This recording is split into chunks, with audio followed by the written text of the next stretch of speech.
Milo was a small silver kitten who lived on the very tip of the crescent moon. Every night he polished the stars until they sparkled, but what he loved most was looking at the colorful rainbow that arched across Earth's sky during the day. One evening, when Milo climbed to the edge of the moon to peek down, he saw something awful. The rainbow was gone. The sky below looked gray and lonely. "I have to find it," Milo meowed. He leapt onto a passing comet and rode its tail all the way to Earth. The comet landed softly in a quiet meadow. Fireflies blinked like tiny flashlights, and the air smelled of warm grass. Milo padded along a tiny path until he met a shy hedgehog named Hazel. "Have you seen the rainbow?" Milo asked. Hazel's eyes widened. "It vanished this morning. Without its colors, the flowers are closing and the butterflies don't know where to fly." She pointed her snout toward the forest. "I heard the colors echo in there." Milo thanked Hazel and trotted into the dark trees. Inside the forest, everything was black and white. A gray squirrel scampered down an ashen branch. "Psst, kitten," it squeaked. "The colors were stolen by Grumble the Cloud Goblin. He locked them in 7 glass marbles and hid them around the woods." The squirrel dropped a walnut into Milo's paws. "You'll need courage. Crack this only when you're scared." Milo tucked the walnut under his fluffy tail and hurried on. Soon, Milo reached a wide river that shimmered like liquid silver. In the middle of the water sat a tiny island with a single red marble glowing on a rock. Milo couldn't swim, so he carefully stepped across floating logs. Halfway across, the logs began to spin. Grumble had enchanted them. Milo's paws slipped, but he remembered the walnut. He cracked it open and found a glowing firefly inside. "Hold my light and think brave thoughts," it said. The light made the logs steady, and Milo hopped safely to the island. He touched the red marble with his nose, and with a whoosh, the color red whooshed back into the sky, painting the roses on the riverbank a brilliant crimson. 1 color down, 6 to go. Following a trail of yellow dandelions, Milo found a tall oak tree.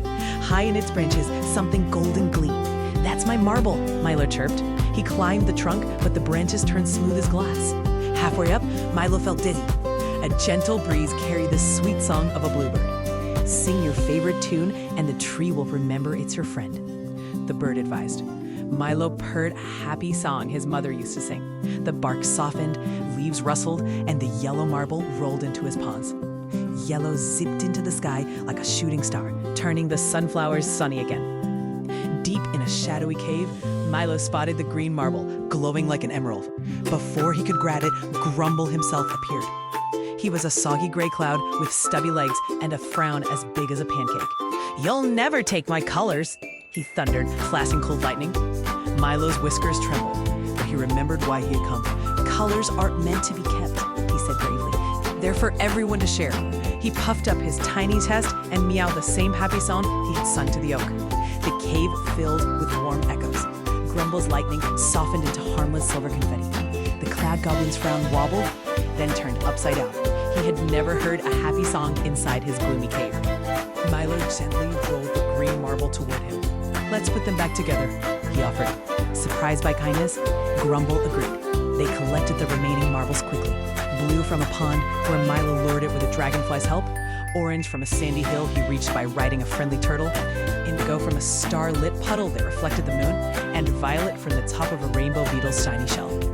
Each time a color returned to the sky, the forest grew brighter, flowers opened, and butterflies twirled like confetti.